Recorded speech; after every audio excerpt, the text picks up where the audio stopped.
You ask Tiger to solve.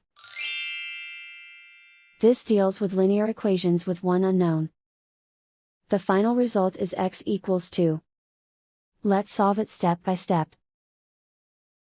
Group all x terms on the left side of the equation. Subtract x from both sides. Group like terms. Simplify the arithmetic. Group like terms. Simplify the arithmetic. Group all constants on the right side of the equation. Add 8 to both sides.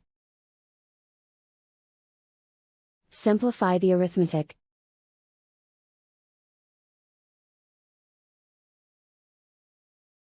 Isolate the x. Divide both sides by 5. Simplify the fraction. Find the greatest common factor of the numerator and denominator. Factor out and cancel the greatest common factor. And so the final result is x equals 2.